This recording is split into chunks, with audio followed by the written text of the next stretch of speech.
Welcome, Kapuso. On today's episode, we're going to be covering a broad array of topics with a great team of specialized experts.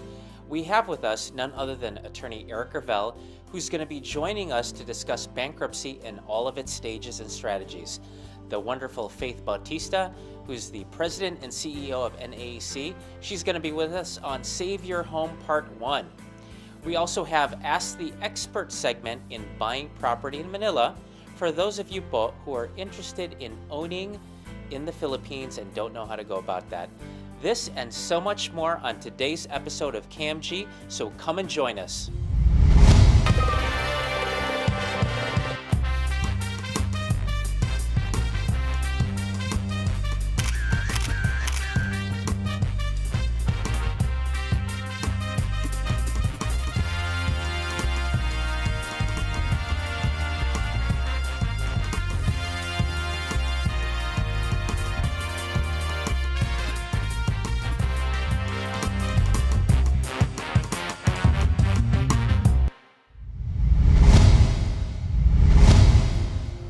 The National Foreclosure Report, published April 2013, shows that since September 2008, over 4.4 million Americans have lost their homes. I mean, that's millions of families. It's now 2014, and I'm sure the statistics have compounded from that, possibly pushing upwards to 5 million families potentially losing their homes to foreclosure. With us is attorney Eric Gravel. He's our guest today. And I'd like to interview attorney Eric Gravel, who's a bankruptcy expert in California. Welcome, attorney Eric. How you doing? Glad to be here. Okay, I just wanted to make sure that the equipment was working where you're at. But anyway, what do you think about that? A lot of foreclosures, since 2008. Did you even think it was that many? No, I did not think it was that many. Actually, 4.4 million, that's a lot. Right, well, it's 4.4 million as of April 2013. Definitely there's been more foreclosures since then, going into 2014. A lot of these families, I think, wanted to keep the property, and that's why I wanted you to come on the show today to kind of give our family, our viewers, potential defenses if they're in a foreclosure action. So, okay, let's walk me through this process. If I received a foreclosure notice, right, how long do I have to answer that, or how long do I have to stay in the home before? I think it's called a notice of default. So from getting that, how many days do I have, Eric? Well, the notice of default is the first step towards foreclosure. It usually comes if you're 3 months or more behind on your mortgage. And after the notice of default is received, you have 30 days to cure the default, and most people are not in a position to cure it. After which, when you say cure, you mean? Cure means payments? pay all the arrears. So Okay. if you fail 3 months at $2,500 a month, you have 1 month to cure the $7,500 default. That's what happens when you get your notice of default. After that, if you don't cure within a month, they'll start the foreclosure process. In the foreclosure process, usually lasts 3 months for the notice of default, 3 months for the foreclosure. Then they will give you notice of a foreclosure sale. Okay. And notice for that, the minimum notice is 21 days. And that's at that point that you really have to take action if you want to save your home. So when you say foreclosure, okay, so the notice of default is about 3 months window. From that, it's a foreclosure action. It's active foreclosure now. That'll be about maybe 3 months. And again, it's important to remember, attorney Eric, we're talking specifically about California, correct? Yes, that's state law, so it's California, that's right, correct. So every state is different. So, every state is different. Right, so if you're in a different state other than California, it's going to be important for you to, reach out maybe to an advisor there, an attorney. You can certainly give us a buzz, a call in our show, and we'll point you in the right direction because every state is different. So going back to specifically California on this segment, you have certainly a lot of people have gotten the notices of default. They still want to keep their house. They've been through the foreclosure process. It's a notice of sale already. It's coming to that point. What are some of the defenses that someone has other than paying off the entire balance, which for a lot of people is not feasible? Well, the first thing you should do is prepare for a Chapter 13 bankruptcy filing, which allows you to keep your house, your home. Even if you're not going to eventually file for Chapter 13, have it ready.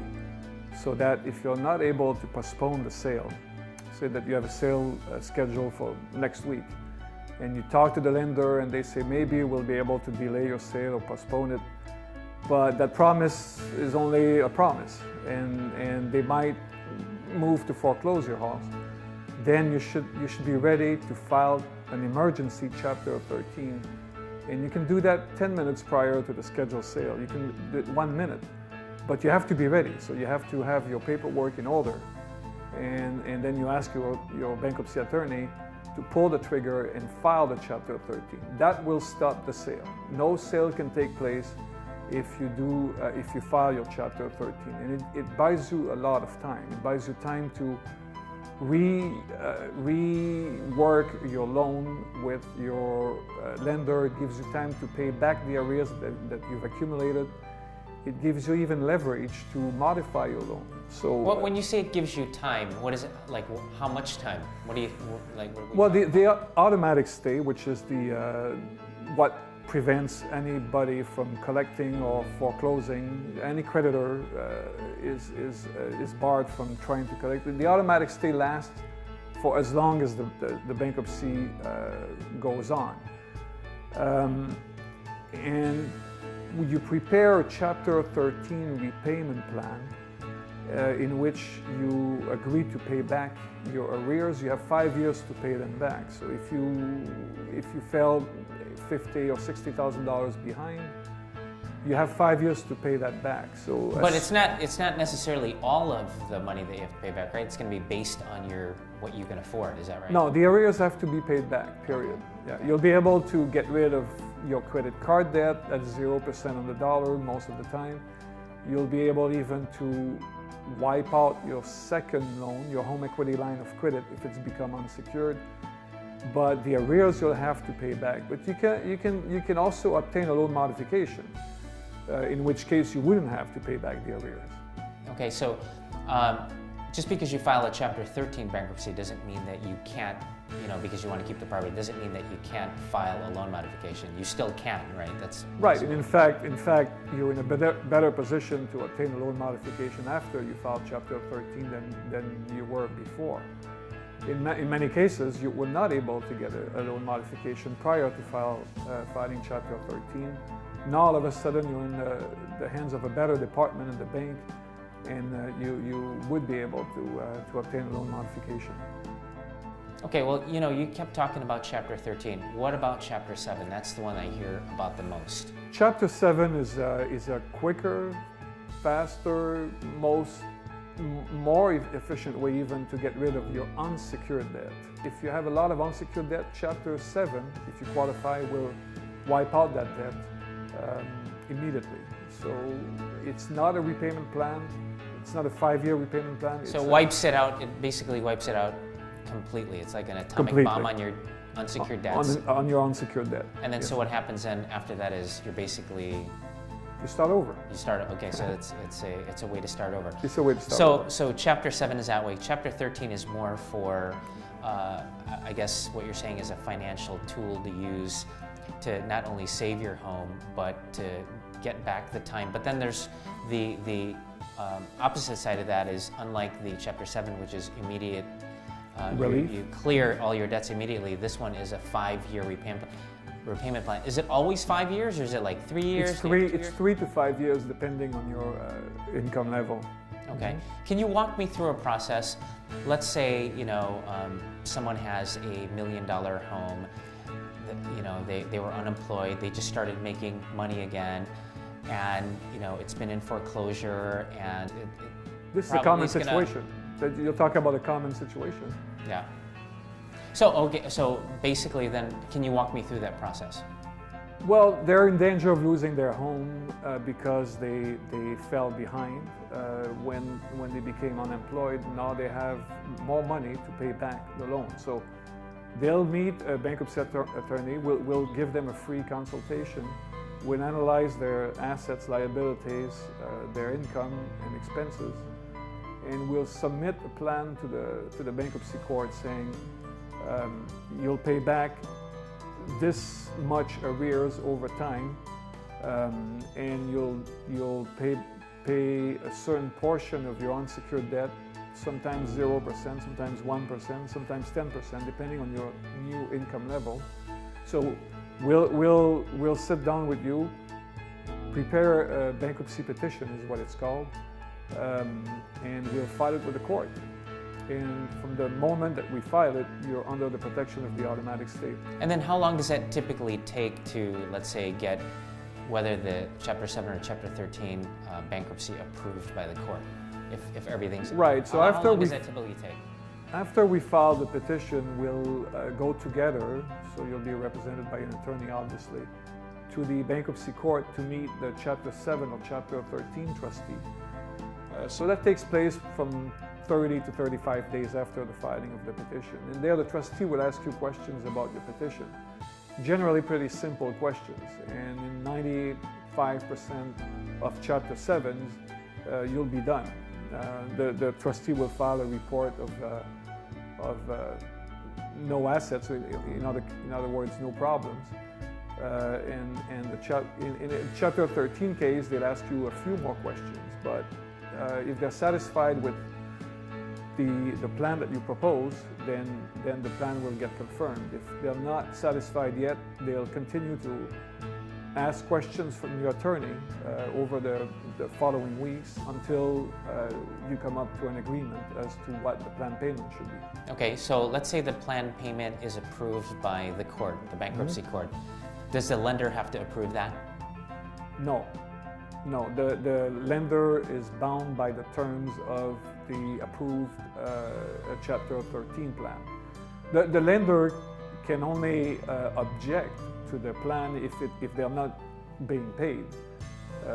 Obviously, if you have arrears of $50,000 and you submit a plan that pays the arrears at $40,000, the lender will object. But if you pay the arrears in full, there's no grounds for objection. Okay. Is there, I mean, you know, obviously we could talk about this in detail for the entire show. I was going to ask one more question, but you know, I'm gonna hold that question for later on. But for our viewers, Kapuso, if this is something that you think you might be interested in, just to find out, you know, specifically here in California, Attorney Eric is offering free consultation, which not a lot of attorneys do, for what is it, attorney? A bankruptcy consultation? What type of consultation do you call it? Financial consultation? What is that? The name does not matter. It's just a free consultation. It's a free consultation, and okay. we'll figure out the best strategy for you. Okay. It's not always bankruptcy. It's not always Chapter 7 or Chapter 13 or Chapter 11. Oftentimes it is, but there's all kinds of strategies available. Got it. So just because someone calls you doesn't mean that they're in a bankruptcy. It's just a question, and you're gonna kind of figure it out with them, help them work through it, and if that is going to be the best option for them, then you're going to go ahead with that, and if not, then you're going to point them in a different direction. Is that what I hear? I think that's exactly right. Okay, well, you know, Kapuso, get a pen and paper. Our number is in front of the screen here. You know, give us a call. We'll endorse you over to Attorney Eric. And Attorney Eric, I want to thank you for being on the show, and we're going to call you on for more Ask the Experts on different episodes, if you don't mind. I don't mind. Thank you. Okay, thanks, Eric. Okay. Bye-bye. We have an email question from Caroline, and she asks, I'm a property owner here in the States, and I'm interested in purchasing my first property in Manila. Can you give me some tips? Got some great tips for you, Caroline. Tip number one, know what area you want to buy in. And what that means is, you know, do you want MOA? Do you want in the city? Where exactly? Also, do you want a condo, a house and lot? Because that's definitely going to make a difference in the price. Tip number two, if you can't visit Manila or the development per se, work with a real estate agent who has, and they're also obviously licensed in the States. That's critical to work with someone licensed here. Tip number three, get your financing in place. Go to a bank, whether it's Maybank, Union Bank, a bank here in the States, and make sure that you have the money in place already. We've helped a lot of people with Union Bank of the Philippines get their mortgages. Tip number four, if you're interested in looking at a development that works best for you, I suggest you give us a call. We can point you in the right direction, and all it takes is a simple phone call. The process is very, very quick, and we can walk you through that. Tip number five, definitely I urge everyone to go on a payment plan. Instead of paying cash up front or outright for the property, this way you can leverage your property and still have cash in the bank available for you here to use when you retire. Hi, my name is Faith Bautista, CEO of National Asian American Coalition. NAAC is here to protect you and advocate for you. You're watching KMG, Kaya Mong Gawin, Kaya Natin Tong Gawin. Hi, Kapuso. We're lucky to have with us Faith Bautista, or as we lovingly call her, Ate Faith, President and CEO of NAAC, that basically helps homeowners all across California, stay in their homes. And there's a lot of things that NAAC does for not only Pinoys, but everyone. Ate Faith, thanks for coming on the show. Anytime. And when Ate Faith, when you and I first met, that was when we started doing her TV show, because she's on TV as well. And wow, what a great show that is. She showcases, what did we showcase? We showcased like a lot of the government stuff that you did. Correct, yeah. And you talked to senators. Right. Washington, D.C., Sacramento. That's right, and you're always flying to Washington. Right. You never stop by Florida. One of these days you got to stop by our house. Well, we have to advocate for the Filipinos. So. There you go. You're tireless in that, and it never sleeps, right? You can never rest. Anyway, can you tell our viewers a little bit about NAAC and what you do? But before that, let me ask you, how did you come up to do this? People don't grow up, wanting to become an advocate for people. You grow up to go to law school, to be a lawyer, to be a doctor, to be a nurse, right? That's basically on the Filipino side, or what? How did you come up with this? I've always been a community organizer since 1986. I was 18 years old, not just kidding. But Filipinos represent in California 51% in the Asian community. And yet Filipinos do not have voices. If you look at the board of directors, if you look at the CEOs, if you look at the Congress and the senators, you don't see Filipinos. And this is where I started National Asian American Coalition, you call it NAAC, to empower the 4 million Filipinos in United States. Right. And since 2004, we have made a difference because we have an office in Washington, D.C. And before I came here, I was just talking to the Treasury that the Treasury. When you say the Treasury, what do you mean the Treasury? Like the U.S. The Treasury? U.S. Treasury. Okay. So we're talking to the Deputy Secretary of U.S. Treasury that they allocated $2 billion of the hardest hit funds in California. Right. And I want to see the 2 million Filipinos in California being helped from foreclosure or short sale, or at least buy their home back again from the homes that they lost in 2008 and 2009. Right. That sounds really complex. And Kapuso, that's the behind the scenes. Ate Faith is going to Washington, D.C., Sacramento to fight for advocacy. And actually, she's a very good friend of our loving Uncle Ronnie Henares, our executive producer here. But Ate Faith, that is the behind the scenes. And I know that you've helped hundreds and hundreds of people either stay in their home or get out of a possible bad, toxic situation. Because I know that for our own business model and my other business, other than being on TV, we have a real estate company. We have a lot of people coming to us, like for instance, to do loan modifications that, we have to tell them that they have to do it themselves. And there's so many rules, regulations. There's credit repair. There is bankruptcy. There are people losing their homes. There are people that have lost their homes wrongfully, and you advocate for all of them. Can you give us an example of maybe some success stories and then go into some detail? Okay. Kapuso, Right. Don't allow yourself that you did this because you made a mistake. You did not. It was given to you. It was like a candy, take it, this is a good mortgage. But everybody made a mistake. And from the regulators to all the bankers to all our own brokers have done this. So now, let's not cry over spilled milk. Just really do something about it. When I told you that I started NAAC because I want to empower Filipinos, there are resources out there. There are solutions out there. And all of us, we pray, we always ask, and this is really true. Ask and you shall receive. There are so many resources. So if you're losing a home, for example, Call NAAC. Call Jojo. Jojo and Maricel and I, we work closely together to help the homeowners. All you have to, the countrywide, Anzilo Mozilo, complete your full documentation, just like anything else. If you're cooperative, someone will help you. And if you can really be helped, there's help for you out there. Losing a home, it's not really losing a life. Most of us are underwater. So if you say, oh, I'm not a homeowner anymore, even the homeowners that own the home, because they're underwater, they really don't own the home. They're renters, you know, because you just pay the mortgage.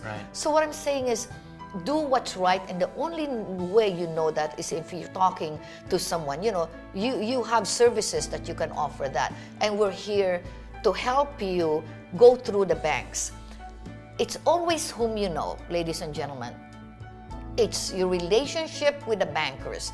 It's your relationship with the foreclosure counseling HUD agency. If you go to NAAC and even the Kaya Mong Gawin, I really love your title, Kaya Mong Gawin, because kaya natin itong gawin. Just ask.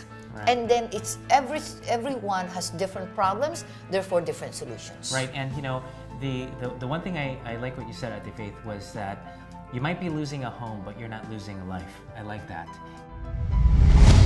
Well, today's episode was certainly packed with great information, don't you think? We had with us attorney Eric Ravel, who educated us on bankruptcy, and hopefully you have a better idea and a grip now on how this process can help you out.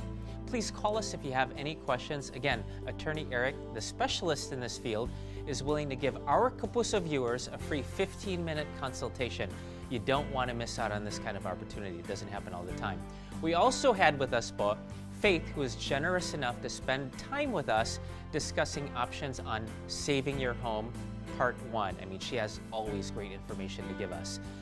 We also covered buying property in Manila, and hopefully you have a better idea now on the important steps that you need to take in buying and securing your own piece of real estate in Manila. Well, Kapuso, that's about all we have for this week's episode. You know, until next time, remember, you never have to look too far to find your hidden fortune. Sometimes it's right in front of you. You just have to know where to look. Until next time, keep watching KMG.